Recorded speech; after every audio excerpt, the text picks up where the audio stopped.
Hi, my dear viewers. History second lesson వాణిజ్య స్థావరాల నుంచి సామ్రాజ్య స్థాపన వరకు కంపెనీ అధికార స్థాపన. శక్తివంతమైన మొఘల్ పరిపాలనలో ఔరంగజేబు చివరోడు. ప్రస్తుతం భారతదేశంలో పిలువబడుతున్న అతి విశాలమైన భూభాగం మీద ఇతడు పట్టు సాధించాడు. 1700 అతని మరణం తర్వాత చాలామంది మొఘలు గవర్నర్లను పెద్ద పెద్ద జమీందారులు వారి అధికారాన్ని దృఢపరచుకోవడానికి ప్రాంతీయ రాజకీయాన్ని ఏర్పాటు చేసుకొని ప్రారంభించారు. అలా భారతదేశం అంతటా రాజ్యం ఏర్పడడం వల్ల ఢిల్లీ ఎక్కువ కాలం సమర్థవంతమైన పరిపాలనా కేంద్రంగా కొనసాగలేకపోయింది. 18వ శతాబ్దం చివరి భాగంలో రాజకీయ తెరపైన ఆవిర్భవించిన అతి శక్తివంతమైన నూతన అధికార వ్యవస్థ ఆంగ్లేయులు. అసలు బ్రిటిష్ వారు మొదట ఆసక్తి కనపరిచేందుకు విషయం మీకు తెలుసా? అటువంటి ఒక భాగం సామ్రాజ్యాన్ని పరిపాలన ఎలా కాగలిగారు? ఇలా సాధ్యమైందో లేదో మీరు పాఠ్యాంశంలో తెలుసుకుంటారు. బహదూర్ షా జాఫర్, అతని కుమారులు కెప్టెన్ హార్బర్స్ నిర్బంధించడం, ఔరంగజేబు అనంతరం శక్తివంతమైన మొఘల్ పరిపాలన లేకపోవడం, కేవలం అలంకారప్రాయంగా మిగిలారు. వాస్తవానికి 1857 బ్రిటిష్ పాలన వ్యతిరేకంగా అతిపెద్ద ప్రజాప్రతినిధి తిరుగుబాటు చెలరేగడం. బహదూర్ షా జాఫర్ మొఘలు పాలకుడిగా ఉన్నారు. తిరుగుబాటు కంపెనీ అణిచివేసిన తర్వాత బ్రిటిష్ వారు బహదూర్ షా జాఫర్ రాజభ్రష్టుని చేసి అతని కుమారులను అత్యంత క్రూరంగా చంపారు బ్రిటిష్ వారు. ఈ విధంగా మొఘల్ సామ్రాజ్యం అంతమైపోయి బ్రిటిష్ వారి యొక్క పరిపాలన ఆరంభమైంది. అయితే 18వ శతాబ్దంలో రాజకీయ తెరపైన ఆవిర్భవించిన అతని శక్తివంతమైన నూతన అధికార వ్యవస్థ ఆంగ్లేయులు. అసలు బ్రిటిష్ వారు మొదట ఒక చిన్న వ్యాపార సంస్థగా వచ్చారని, వారు అక్కడ భూభాగాలను పొందడానికి ఆసక్తి కనపరచలేదనే విషయం మీకు తెలుసా? ఇక తూర్పు వైపుకు ఈస్ట్ ఇండియా కంపెనీ గమనం. 1600 సంవత్సరంలో తూర్పు దేశాల్లో వర్తకం చేయడానికి పూర్తి హక్కును తనకు మంజూరు చేసినట్టు ఇంగ్లాండ్ పరిపాలకులైన క్వీన్ ఎలిజబెత్ I నుండి ఈస్ట్ ఇండియా కంపెనీ ఒక పట్టా పొందింది. ఇంగ్లాండ్లోని మరి ఏ ఇతర వ్యాపార సంస్థలు కూడా ఈస్ట్ ఇండియా కంపెనీతో పోటీ పడకూడదని దీని అర్థం. ఈ చార్టర్ వలన ఈస్ట్ ఇండియా కంపెనీ సముద్రాల మీదుగా అనువైన మార్గాల్లో ప్రయాణం, కొత్త భాగాల కోసం అన్వేషించడం చేయవచ్చు. అక్కడ నుండి తక్కువ ధరకు వస్తువులను కొని ఎక్కువ ధరకు అమ్మడానికి యూరోప్ తీసుకెళ్ళవచ్చు. మిగిలిన బ్రిటిష్ వర్తక సంస్థలు పోటీ వస్తాయనే భయం కంపెనీకి లేదు. ఆ రోజుల్లో ప్రధానంగా వాణిజ్య సంస్థలు పోటీ లేకుండా చూసుకోవడం వలన ఎక్కువ లాభాలను సంపాదించేది. దీనివలన తక్కువ ధర కొని ఎక్కువ అమ్మవచ్చు. అయితే ఈ రాజపత్రం తూర్పు దేశాల మార్కెట్లో ఇతర యూరోపియన్ దేశాలు అడుగు పెట్టకుండా నివారించలేకపోయింది. మొదటిసారి ఆంగ్లేయ ఓడలు ఆఫ్రికా పశ్చిమ తీరంలోని గుడ్ హోప్ ఆగ్రాని చుట్టి హిందూ మహాసముద్రాన్ని దాటి వచ్చే సమయానికి అప్పటికే భారతదేశ పశ్చిమ తీరంలో పోర్చుగీస్ వారు గోవా కేంద్రంగా ఉనికిని చాటుకున్నారు. వాస్తవంగా పోర్చుగీస్ నావికుడైన వాస్కో డి గామా 1498లో భారతదేశానికి సముద్ర మార్గాన్ని కనుగొన్నాడు. 17వ శతాబ్దానికి ప్రారంభానికి డచ్ వారు కూడా హిందూ మహాసముద్రంలో వర్తకం సాగించడానికి ఈ అవకాశాన్ని అన్వేషించసాగారు. త్వరలోనే పెంచి వర్తకులను కూడా రంగంలోకి దించారు. ఇక్కడ సమస్య ఏమిటంటే అన్ని కంపెనీలు ఒకే రకమైన వస్తువును కొనసాగడానికి ఆసక్తి చూపారు. భారతదేశంలో తయారయ్యే మేలు రకానికి చెందిన నువ్వులు, పట్టుకు యూరోపియాలో గొప్ప మార్కెట్ ఉండేది. మిరియాలు, లవంగాలు, యాలకులు, దాల్చిన చెక్క కూడా చాలా గిరాకీ ఉండేది. యూరోపియన్ కంపెనీల మధ్య ఉన్న పోటీ వలన ఈ వస్తువుల ధరలు విపరీతంగా పెరిగి వాటికి ఎక్కువ ధర కొనసాగడానికి దీనివల్ల వ్యాపార ప్రధానంగా లాభాలు తగ్గాయి. వర్తక సంస్థ అభివృద్ధి చెందాలంటే ప్రత్యర్థులను తప్పించడం ఒకటే విషయం. ఏకైక మార్గమైన మార్కెట్లు కైవసం చేసుకోవాలని బలమైన కోరిక వర్తక సంస్థలకు మధ్య తీవ్రమైన యుద్ధాలకు దారితీసింది. 17-18 శతాబ్దంలో వీరు తరచుగా ఒకరి ఓడలను మరొకరు ఆయుధాల సహాయంతో వర్తకం చేస్తూ వర్తక కేంద్రాల కోటల నిర్మాణం ద్వారా రక్షించుకోసాగారు. నివాస ప్రాంతాల్లో కోటలు కట్టుకోవడం, లాభదాయకమైన వ్యాపారాన్ని నడపాలన్న ఈ ప్రయత్నం స్థానిక పాలకులతో తీవ్రమైన ఘర్షణకు దారితీసింది. దానితో కంపెనీ వర్తకాన్ని రాజకీయాల నుంచి వేరు చేయడం కష్టమని భావించి ఇలా జరిగిందో లేదు ఇప్పుడు మనం చూద్దాం. బెంగాల్లో ఈస్ట్ ఇండియా కంపెనీ వర్తకం ప్రారంభం.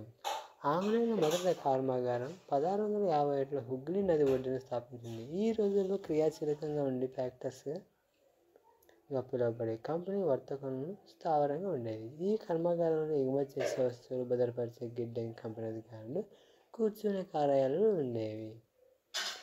విస్తరించిన తర్వాత వర్తకులు ఫ్యాక్టరీ వద్దనే వచ్చి స్థిరపడే విధంగా కంపెనీ ఒప్పించింది. 1696 నాటికి ఈ నివాస ప్రాంతం చుట్టూ కంపెనీ కోట కట్టడం ప్రారంభించింది. 2 సంవత్సరాల తర్వాత మొఘల్ అధికారులను లంచం ఇచ్చి 3 గ్రామాలపై జమీందారు హక్కును పొందడంలో వాటి కాలిన తర్వాత కాలంలో ఈ కలకత్తా నగరానికి ప్రస్తుతం కోల్కతా పిలవడంతో కంపెనీ మొదట చక్రవర్తి ఔరంగజేబు సుంకం లేకుండా వ్యాపారం చేసుకునే హక్కుగా దాడులతో చేసినట్టు ఒక ఫర్మాను ఇచ్చి ఒప్పించారు. కంపెనీ ఉన్న ప్రత్యేక సంప్రదాయం దుర్వినియోగం చేసి రాయితీల కొరకు ఎడతైన ప్రయత్నాలు చేసింది. ఉదాహరణకు ఔరంగజేబు ఫర్మా కంపెనీకి మాత్రమే వర్తకం నుంచి మినహాయింపు ఇచ్చింది. కంపెనీ అధికారులు ఎవరైతే వ్యక్తిగతంగా వ్యాపారం చేస్తారో వారు పన్ను చెల్లించాలని, కానీ వారు పన్ను చెల్లించి నిరాకరించి బెంగాల్ ఆదాయానికి అపారమైన నష్టాన్ని కలిగించారు. బెంగాల్ నవాబు మొర్నిక్ ఖాన్ దీన్ని ప్రతిఘటితంగా ఎలా ఉంటారు ఈ విధంగా అనమాట. అంటే బెంగాల్ ఈస్ట్ ఇండియా కంపెనీ వర్తకం యొక్క ప్రారంభం.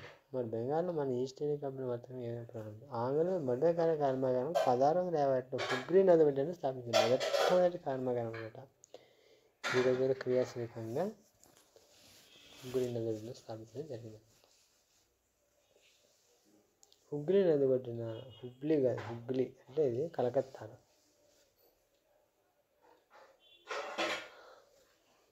వర్తకుల యుద్ధానికి ఎలా దారిచింది. 18వ శతాబ్దం ఆరంభంలో బెంగాల్ నవాబు కంపెనీ మధ్య వివాదం ఒకటి తీవ్రమైంది. ఔరంగజేబు మరణం తర్వాత బెంగాల్ నవాబు సమయంలో ఇతర ప్రాంతీయ రాజ్యాల వల్ల అధికారాన్ని స్వయం ప్రతిపత్తి ప్రకటించుకున్నారు. ముర్షిద్ కులీ ఖాన్ తర్వాత ఆలీ వర్దీ ఖాన్ తర్వాత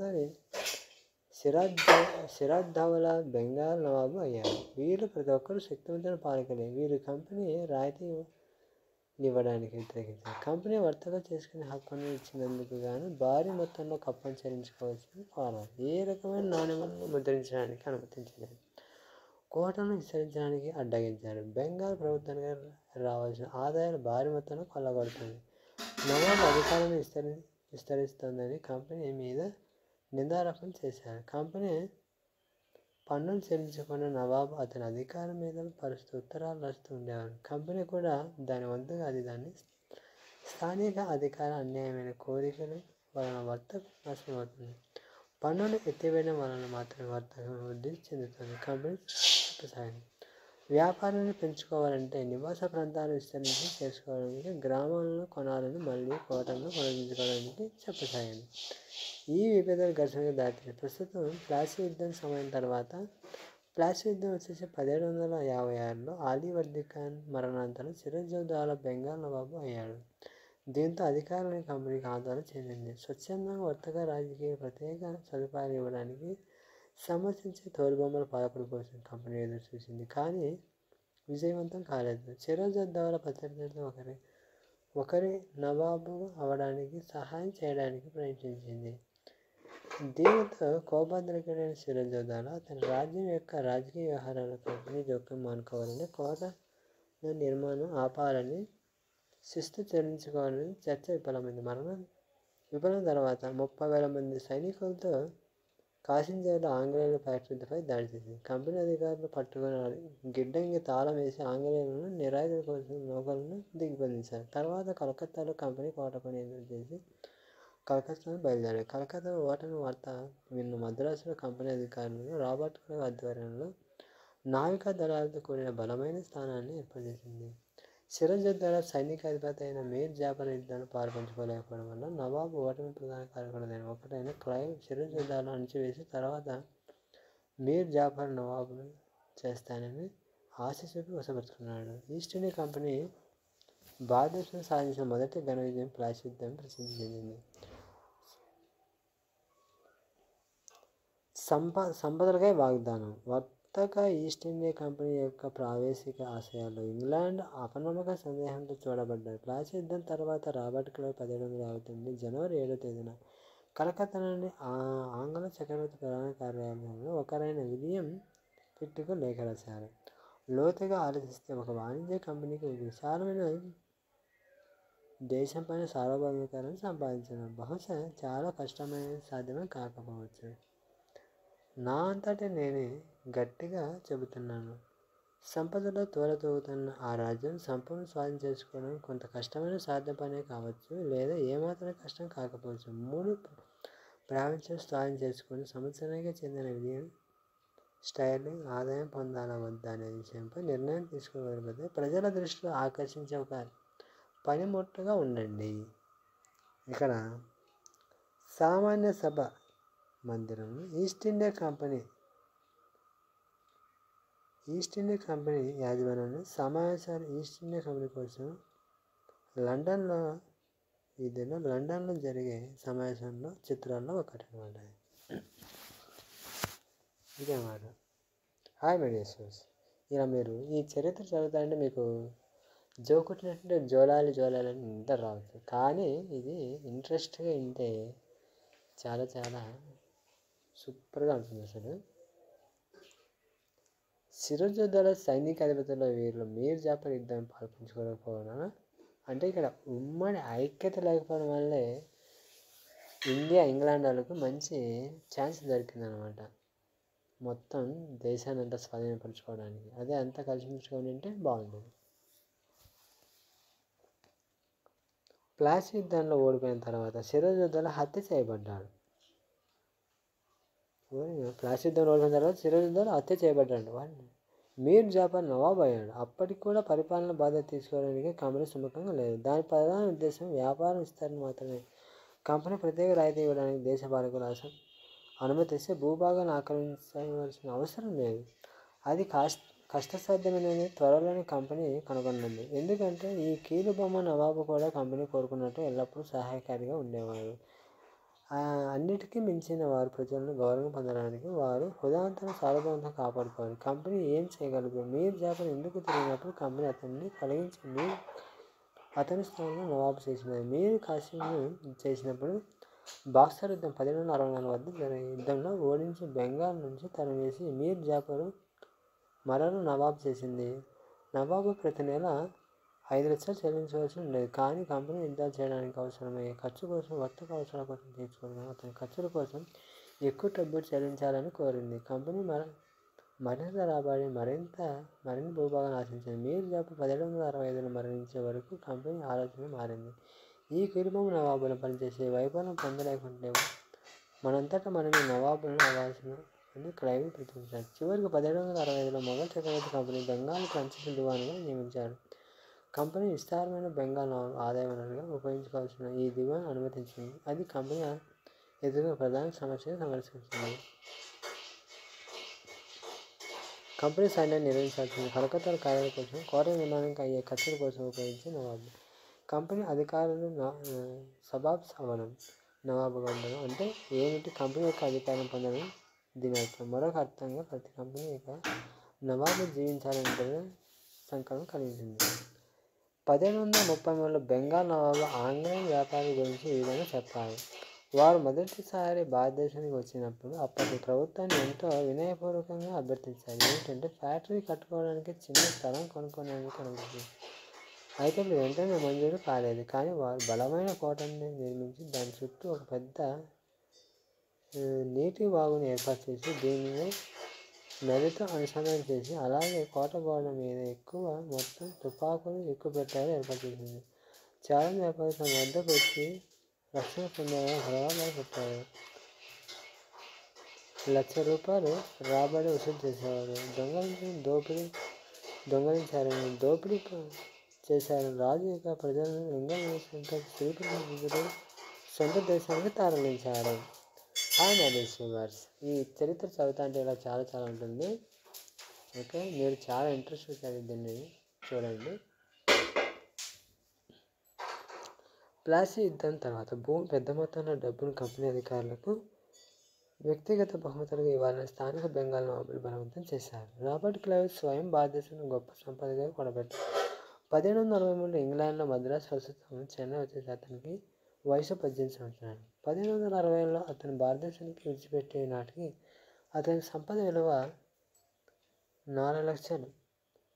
ఆసక్తిగా అతన్ని 1764 బెంగాల్ గవర్నర్ నియమించాడు. కంపెనీ పరిపాలనలో అవినీతి తొలగించాలని ఆయన కోరాడు. కానీ అతను అపరిమిత సంపద కలిగి ఉన్నాడని బ్రిటిష్ పార్లమెంట్ అనుమతి చేత 1870లో అతని పార్లమెంట్ చేత విచారణ ఎదుర్కొన్నాడు. అతను నిర్దోషిగా తేలినప్పుడు 1870లో ఆత్మహత్య చేసుకున్నాడు. ఏమైనప్పటికీ కంపెనీ అధికార పాలన ధనార్జన చేయలేకపోయారు. వీళ్ళు చాలామంది జబ్బులతో యుద్ధంలో చైనా విషయంలో చనిపోయారు. వీరందరూ ఎంతవరకు అవినీతి పనులు అనడం సరికాదు. చాలామంది చాలా గౌరవప్రదమైన నేపథ్యాల నుండి వచ్చారు. భారతదేశంలో సంపాదించిన బ్రిటిష్ తిరిగి వీళ్ళ సౌకర్యంతో జీవితం గడపాలని వీరందరూ కోరికారు. ఎవరైతే ఇలా సంపాదించి వెనుక జరిగారో వారు ఆడంబరమైన జీవితం గడుపుతూ దర్పణ ప్రదర్శించారు. వారు సబాబ్స్ అని పిలిచేవారు. సబాబ్ భారతీయ పదానికి అంగీకరించిన వారు ఉచ్చారణ వీరు తరచుగా బ్రిటిష్ సమాజంలో ఉన్న శ్రేణి వారి సమాజం అత్యున్నత వర్గంగా పరిగణించేవారు. కంపెనీ అధికార విస్తరణ 1850 నుండి 1850 వరకు ఈస్ట్ ఇండియా కంపెనీ భారతీయ రాజ్యాలను విలీనం చేసుకునే విధానాన్ని విశ్లేషిస్తే కొన్ని ముఖ్యమైన విషయాలను గోచరవుతున్నది. కంపెనీ అపరిచిత భూభాగాలపై చాలా అరుదుగా మాత్రమే ప్రత్యక్ష సైనిక దాడికి దిగేది. దానికి బదులు ఒక భారతీయ రాజ్యాన్ని విలీనం చేసుకునే ముందు దాని ప్రభావం చేయడానికి అనేక రకాలైన రాజకీయ ఆర్థిక దౌత్య పద్ధతులు పెంచుకున్నది. 1864లో బాక్సర్ యుద్ధం తర్వాత కంపెనీ భారతీయ రాజ్యాలలో రాజపత్రులను నియమించడం జరిగింది. వారు కంపెనీ రాజకీయ ఆర్థిక గుత్తేదారులుగా పనిచేశారు. కంపెనీ పని సేవ చేయడం, కంపెనీ ఆసక్తిని ప్రోత్సహించడం, ఈ రాజప్రతినిధుల ద్వారా కంపెనీ అధికారుల రాజ్యాలకు అంతర్గత వ్యవహారాలు జోక్యం చేసుకోవడం ప్రారంభించారు. వారి సింహాసనం బదులు వారసుడు ఎవరు పరిపాలన అధికారాన్ని ఎవరు నియమించగల వంటివి నిర్మించడానికి ప్రయత్నించారు. కొన్నిసార్లు కంపెనీ రాజ్యాలను సైన్య సహకార పద్ధతిని అంగీకరించారు. ఒత్తిడి తెచ్చేది ఏకంగా ప్రచురించారు. స్వతంత్ర సాయుధ దళాన్ని అనుమతించి వారి రక్షణ బాధ్యతను కంపెనీ తీసుకునేదన్నమాట. ఇక క్లైవ్ తనను తాను ఎలా అభివర్ణించుకున్నాడు. పార్లమెంటు కమిటీ తర్వాత వికసించినప్పుడు క్లైవ్ ప్లాసీ యుద్ధం తర్వాత ప్రశంసనీయమైన సంబంధించినట్టు ప్లాసీ విజయం నన్ను ఎలా స్థితిలో ఉండగలిగింది చూడండి. ఒక గొప్ప యువరాజు నా సంతోషాల మీద ఆధారపడ్డాడు. మీరు బాధ్యతలో కొన్ని నెలల పాటు ఉన్న ఒక యువ కంపెనీ అధికారాన్ని వహించుకోండి. బ్రిటిష్ గొప్ప జీవితాన్ని ఎలా అభివర్ణించాలి అడగండి.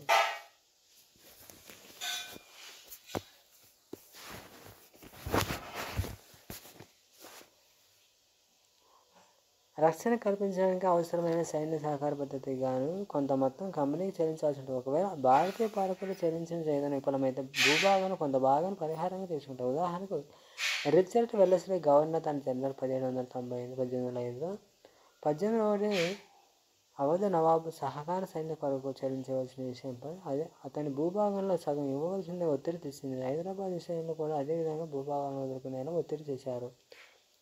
ఇక రెసిడెంటల్ ఎటువంటి అధికారం ఉంటుంది. ఇది జేమ్స్ ప్రతిపాదించిన స్కాట్లాండ్ ఆర్థికవేత్త జేమ్స్ మిల్ అనే ప్రసిద్ధ ఆర్థికవేత్త.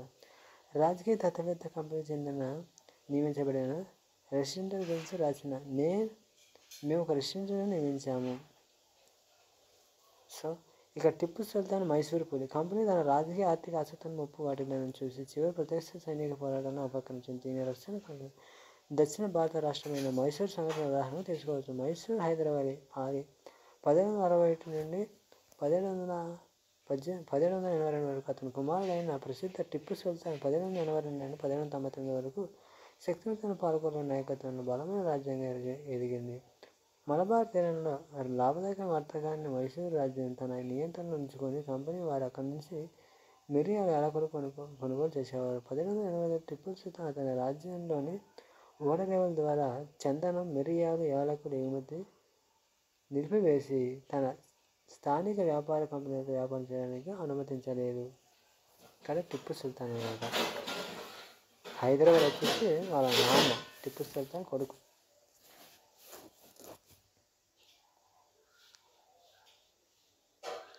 రెసిడెంటల్ ఎటువంటి అధికారం తీసుకుంటుంది.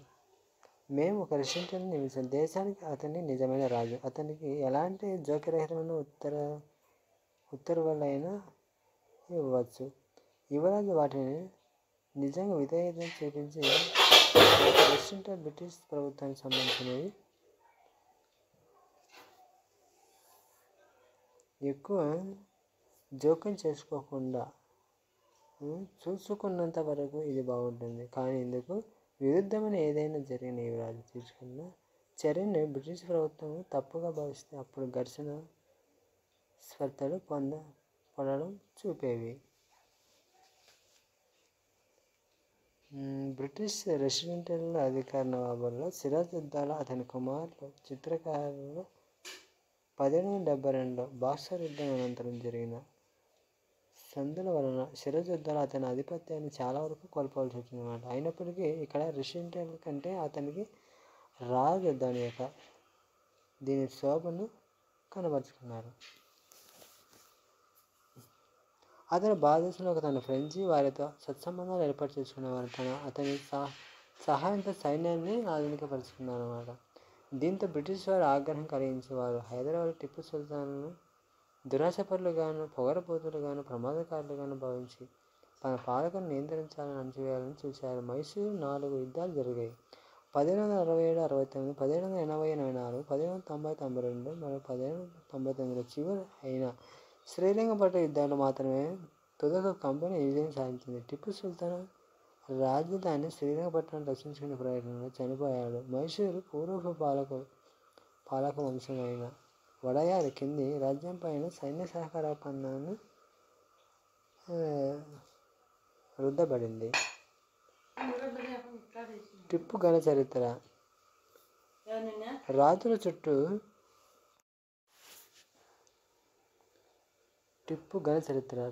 చుట్టూ తరచూ కథలు అల్లుతారు. వారి వైభవాన్ని జానపద కథల ద్వారా కీర్తిస్తారు. 1782లో మైసూరు పాలకుడైన టిప్పు సుల్తాన్ గురించి ఒక కథ ఉంది. ఒకసారి ఒక ఫ్రెంచి స్నేహితునితో కలిసి అతను అడవిలో వేటకు వెళ్ళాడు. అక్కడ అతని పులి ఎదురుగా వచ్చింది. అతని తుపాకీ పనిచేయలేదు. బాకు నేల మీద పడిపోయింది. అతను కిందికి వంగి బాకు తీసుకునేందులోగా నిరాయుధుడిగానే పులితో పోరాడాడు. చివరికి ఆ పోరాటంలో పులిని చంపగలిగాడు. ఆ తర్వాత ఇతనిని మైసూరు పులిగా పిలిచేవారు. అతని పతాకం దీని పులి చిహ్నం ఉండేదన్నమాట. టిప్పు యొక్క బొమ్మ పులి ఎన్నో మాడిపోతా.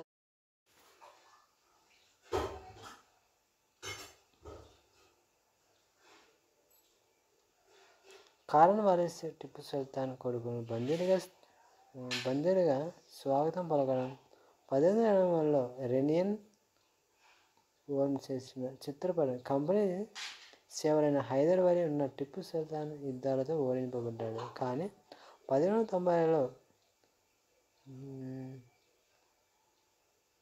మరలా బలగాల హైదరాబాద్ నిజాం కంపెనీ సంయుక్తం చేసిన దాడిలో బ్రిటిష్ వారితో ఒక ఒప్పందంపై సంతకం చేసేలా టిప్పు బలవంతం పెట్టాడు. దీనివలన అతని 2 కుమారులను బందీలుగా తీసుకెళ్లారు బ్రిటిష్ వారు. సో ఈ విధంగా అనమాట. అంటే టిప్పు సుల్తాన్ యుద్ధంలో ఎన్ని జరిగినాయి అంటే టిప్పు సుల్తాన్ చాలా జరగడం జరిగిందన్నమాట.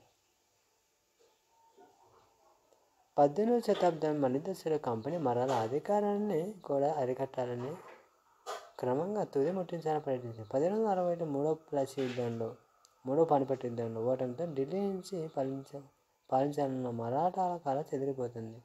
వీరికి అనేక రాష్ట్రాలు విభజించి సింధియా, హోల్కర్, గైక్వాడ, బోనే వంటి రాజవంశాలకు చెందిన నాయకులు సర్దార్ కింద ఈ నాయకులంతా కలిసి ఒక సమాఖ్యగా ఏర్పడి పూనా కేంద్రంగా పనిచేసి సమర్థవంతమైన సైన్యంగా పిష్వా ప్రధాన ఆధ్వర్యంలో 18వ శతాబ్దంలో మలిదశ మొహమ్మద్ సింధియా, నానా ఫడ్నవీస్ అనే 2 మరాఠా సైనికులు రాజనీతిజ్ఞులుగా ప్రసిద్ధి పొందారు.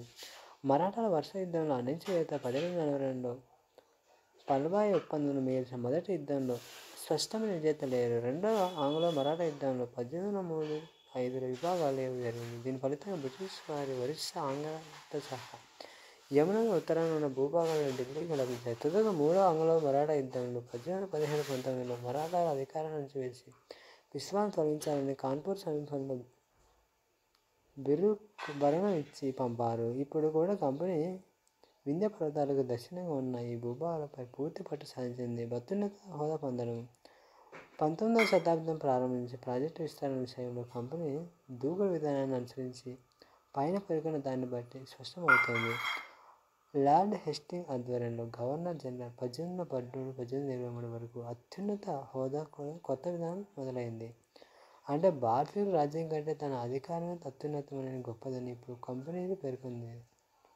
దాని ప్రజలను కాపాడుకోవడానికి కూడా ఏ భారతీయ రాజ్యాన్ని కూడా విలీనం చేసుకుంటానని బెదిరించాలని సమర్థించుకోవడం దృఢత్వం తర్వాత కాలంలో బ్రిటిష్ వారి విధానాన్ని మార్గదర్శకం. అయితే ఈ ప్రక్రియ అప్రతిహతంగా కొనసాగలేదు. ఉదాహరణకు బ్రిటిష్ వారు కిత్తూరు అనే ప్రస్తుత కర్ణాటక చెందిన రాష్ట్రాన్ని స్వాధీనపరచుకోవడానికి ప్రయత్నించారు. అక్కడ రాణి చెన్నమ్మ ఆయుధాలను పట్టి బ్రిటిష్ వారికి వ్యతిరేకిస్తూ ప్రతిఘటన ఉద్యమాన్ని నడిపింది. ఆమెను 1824లో అరెస్ట్ చేశారు. 1829లో జైల్లో మరణించింది. కానీ కిత్తూరులోని సంగోలికి చెందిన రాయన్న అనే పేద చౌకీదారు ఈ ప్రతిఘటన కొనసాగించాడు. ప్రజల మద్దతు అతని బ్రిటిష్ ప్రభుత్వం కూడా శిబిరాలను రికార్డు నాశనం చేశారు. 1830లో బ్రిటిష్ వారు పట్టుకొని ఉరి తీశారు. ఈ పుస్తకంలో ఆ తర్వాత జరిగిన ఇటువంటి ప్రతిఘటనలకు సంబంధించి మరిన్ని సంఘటనల గురించి చదువుతారు. సో మై డియర్ వ్యూవర్స్, ఈ చరిత్ర చదువుతూ ఉంటే వీటిని వింటూ ఉంటే మరీ వినాలనిపిస్తుంది, మరీ చదవాలని ఒక ఇంట్రెస్ట్ లభిస్తుంది. ఇక్కడ చూడండి, కిత్తూరు రాణి విగ్రహం కర్ణాటకలో ఉందన్నమాట. లార్డ్ హేస్టింగ్స్ శ్రీరంగపట్నం యుద్ధం, టిప్పు సుల్తాన్. ఇక్కడ 1830 చివరి ఈస్ట్ ఇండియా కంపెనీ రష్యా గురించి ఆందోళన చెందసాగింది. ఇది రష్యా ఆసియా అంతటా విస్తరించి వాయువు నుండి భారతదేశంలో ప్రవేశించవలసిన కంపెనీ ఊహించింది. ఈ భయం వలన బ్రిటిష్ వారు వాయువు పైన తమ నియంత్రణ సుస్థిరపరచుకోవాలని భావించింది. 1838-1842 మధ్య ఆఫ్ఘనిస్తాన్లో దీర్ఘకాలం యుద్ధం చేసి అక్కడ పరోక్షంగా కంపెనీ పాలనను స్థాపించారు. 1843లో సింధును స్వాధీనం చేసుకున్నారు. తర్వాత వరుసలో ఉన్న పంజాబ్ కానీ అక్కడ మహారాజు రంజిత్ సింగ్ ఉండడం కంపెనీ వెనక్కి తగ్గేలా చేసింది. 1839 అతని మరణం తర్వాత సిక్కు రాజ్యంతో రెండో దీర్ఘకాలిక పోరాటంగా జరిగింది. ఫలితంగా 1849లో పంజాబ్ విలీనం చేయబడింది. రాజ్యాంగ సంకలన యుద్ధాంతం 1848-1856 వరకు గవర్నర్ జనరల్ పనిచేసిన లార్డ్ డల్హౌసీ కాలంలో అంతిమంగా అనేక భూభాగాలు విలీనం చేయబడింది. ఇతరులు ప్రవేశపెట్టిన విధానాన్ని రాజ్యాంగ సిద్ధాంతంగా పిలిచారు. ఈ సిద్ధాంతం ప్రకారం ఏ భారతీయ పాలకుడైనా మగ వారసుడు లేకపోతే చనిపోతాడు, అతడు రాజ్యాన్ని కోల్పోతాడు. ఈ రాజ్యం కంపెనీ భూభాగాలు ఒక భాగం అవుతుంది. సతారా 1848, సంబల్పూర్ 1850, ఉదయపూర్ 1852, నాగపూర్ 1853లో ఝాన్సీ 1854లో ఇలా ఒక రాజ్యం తర్వాత మరొక సిద్ధాంతాన్ని అనుసరించి కలిపేయాలని నిర్ణయించారు. చివరకు 1856 కంపెనీ అవధి కూడా స్వాధీనం చేసుకుని ఈసారి బ్రిటిష్ వారు మరో వాదన జోడించారు. నవాబు దుష్పరిపాలన నుంచి విముక్తీకరించడానికి అవధి స్వాధీనం చేసుకోవడం వారి బాధ్యతాయుతమైన విధిగా వారు చెప్పుకున్నారు. అవమానకరమైన రీతిలో నవాబు పదచ్యుతుడు కావడం వల్ల ఆగ్రహించిన అవధి ప్రజలు 1850లో జరిగిన గొప్ప తిరుగుబాటులో ఇక్కడ మీరు ఎప్పుడో ఒకరోజు రాజు అవుతారని భావిస్తూ తిరిగిన ఒక నవాబు మేనల్లుడిగా ఊహించబడి కాని పరిస్థితులు కొత్త వచ్చిన రాజ్య సంకలన సిద్ధాంతం ప్రకారం బ్రిటిష్ వారు రాజుగా అనుమతించబడారని తెలియపరుచుకున్నారు. మీ భావనలు ఎలా ఉంటాయి? వారసుగా సింహాసనం అధిష్ఠించడానికి మీరు ఎలాంటి ఊహ కల్పిస్తారు? అంటే మన పిల్లవాళ్ళని ప్రశ్నించనమాట. సో రాజ్య సంకలన విధానం అంటే 1840 నుంచి 1850 వరకు గవర్నర్ జనరల్గా పనిచేసిన లార్డ్ డల్హౌసీ ఏమంటే అంతిమంగా అనేక భూభాగాలు విలీనం చేయబడిన ఇతర ప్రవేశన విధానాన్ని రాజ్య సంకలన సిద్ధాంతాన్ని పిలిచారు. ఈ సిద్ధాంతం ప్రకారం ఏ భారతీయ పాలకుడైనా మగవారసుడు లేకపోతే చనిపోతే అతను రాజ్యాన్ని కోల్పోతాడు. అదే అనమాట రాజ్య సంకలన సిద్ధాంతం అంటే. సో ఇక్కడ చూడండి, సురేందర్ సాయి నూతన పరిపాలన విధానాన్ని అమలు చేయడం. కంపెనీ అధికార విస్తరణలో కీలక పాత్ర పోషించిన అనేక మంది ముఖ్యమైన వ్యక్తుల్లో వారెన్ హేస్టింగ్స్ 1773 నుండి 1785 వరకు గవర్నర్ జనరల్ ఒకరు. ఇతను వచ్చే సమయానికి కంపెనీ బెంగాల్లో మాత్రమే కాక బొంబాయి, మద్రాసు కూడా అధికారాన్ని చేజిక్కించుకుంది. బ్రిటిష్ భూభాగాలు స్థూలంగా ప్రశ్నించి అనేక పరిపాలన విభాగాలు నిర్మించబడ్డాయి. బెంగాల్, మద్రాసు, బొంబాయి అనే 3 ప్రెసిడెన్సీ గవర్నర్ పాలనలో ఉండేవి. పరిపాలనలో అత్యున్నత అధికారం గవర్నర్ జనరల్ చేతిలో ఉండేది. మొట్టమొదటి గవర్నర్ జనరల్ అయిన వారన్ హేస్టింగ్స్ ప్రధానంగా న్యాయ విభాగంలో వివిధ పరిపాలనా సంస్కరణలను ప్రవేశపెట్టాడు. వాటి ప్రకారం 1772 నుండి కొత్త న్యాయ విధానం అమల్లోకి వచ్చింది. ప్రతి జిల్లాలోనూ క్రిమినల్ కోర్టు, సివిల్ కోర్టు అనే 2 న్యాయస్థానాలు ఉంటాయి. మౌల్వీలు, హిందూ పండితులు సివిల్ కోర్టును నిర్వహించి యూరోపియన్లు కలెక్టర్ కొరకు న్యాయ చట్టాలను భాషను చెప్పేవారు. క్రిమినల్ కోర్టు ఇప్పుడు కూడా క్వాజీ లేదా ముఫ్తీ అధీనంలో పాటు కలెక్టర్లను పర్యవేక్షణ కింద పనిచేసిండేది. క్వాజీ అంటే న్యాయమూర్తి, ముఫ్తీ క్వాజీ ఇచ్చిన తీర్పులను వివరించే బాధ్యత. ముస్లిం మతానికి చెందిన న్యాయ శాస్త్రవేత్త అభిశంస ఇంగ్లాండ్లోని హౌస్ ఆఫ్ కామన్స్లోని దుష్ప్రవర్తన గల వ్యక్తి హౌస్ ఆఫ్ లార్డ్స్లో విచారణ చేపట్టడం. సో వారన్ హేస్టింగ్స్ విచారణ చిత్రీకరణ 1789లో. 1780 వారన్ హేస్టింగ్స్ ఇంగ్లాండ్ చెందినప్పుడు బెంగాల్లో దుష్పరిపాలన అతనిపై వ్యక్తిగతంగా బాధ్యత చేస్తూ ఎడ్మండ్ బర్గ్ ఆరోపణ చేసింది. ఇక్కడ బ్రిటిష్ పరిపాలన 7 సంవత్సరాలు కొనసాగుతాయని అభిశంసయ వ్యూహం అన్నమాట. అభిశంసయ వ్యూహం. సో మై డియర్ వ్యూవర్స్, ఇది అంటే బ్రిటిష్ పరిపాలన కాలంలో చాలా జరిగాయండి. ఇక్కడ ప్రధాన సమస్య ఏంటంటే బ్రాహ్మణ పండితులు వేరు ధర్మశాస్త్ర భావనను అనుసరించి స్థానిక చట్టాలకు విభిన్న భాషగా చెప్పారు. దీనితో పాటు ఏకరూపత తీసుకురావడం. 1775లో మరొక 11 మంది పండితులను హిందూ న్యాయస్మృతి తయారు చేయమని అడిగారు. ఎస్బి హాలండ్ ఈ న్యాయస్మృతులు ఆంగ్లంలోకి అనువదించారు. 1778 యూరోపియన్ న్యాయమూర్తులు ఉపయోగపడే విధంగా ముస్లిం న్యాయస్మృతి కూడా ఇలా తయారు చేయబడింది.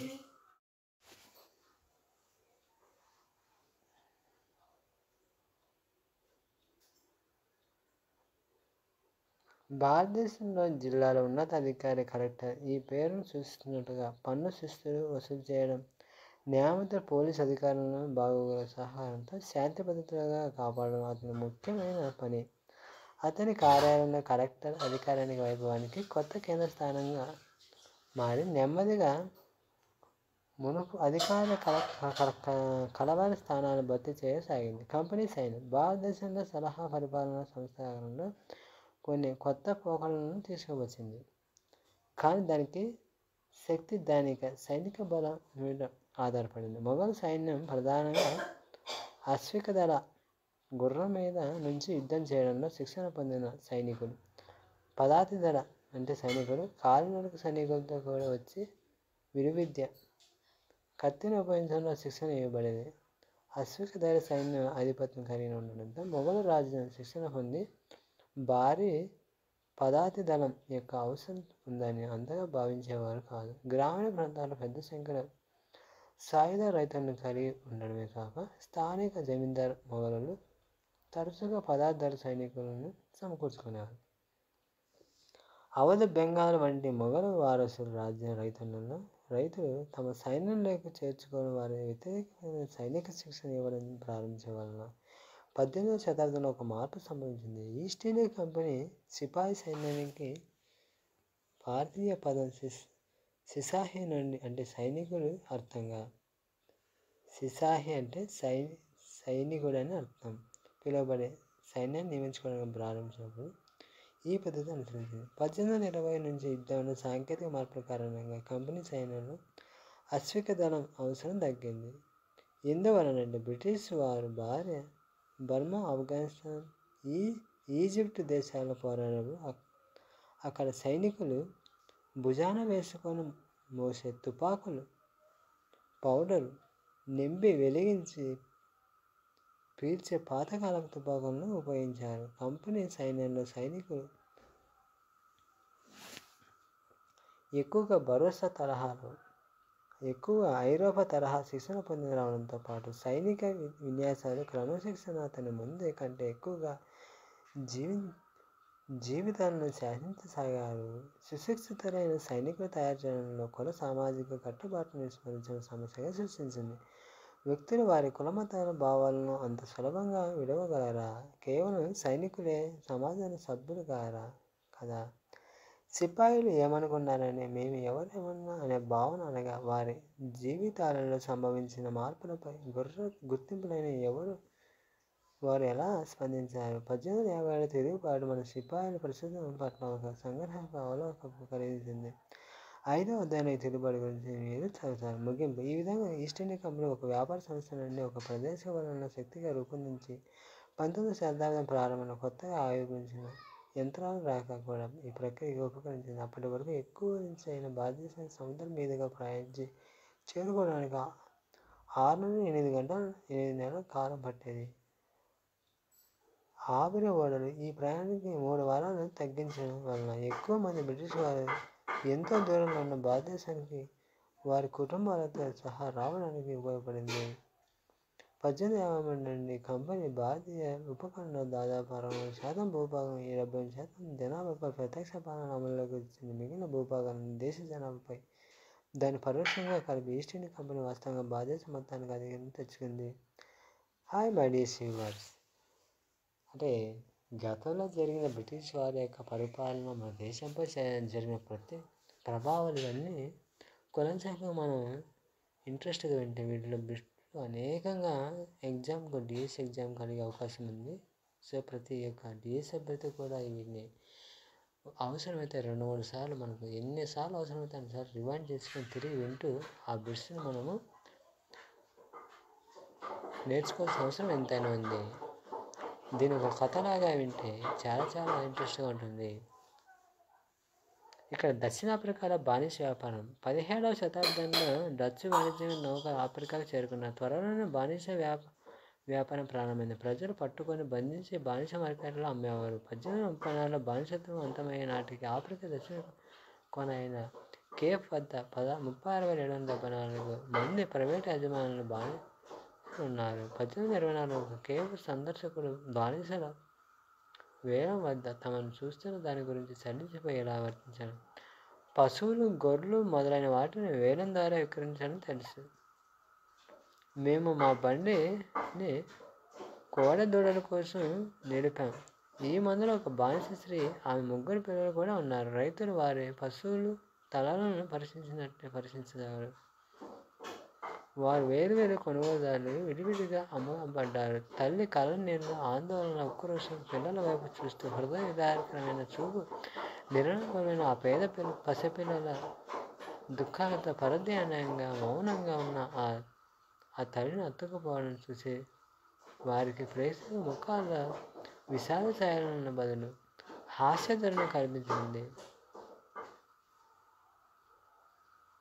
The history of the crimes 1996లో ఇది రాయబడింది.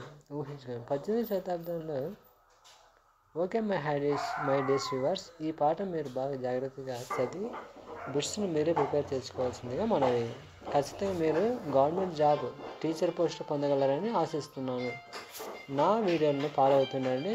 మరో లెసన్తో మరో కొత్త వీడియోలో కలుసుకుందాం.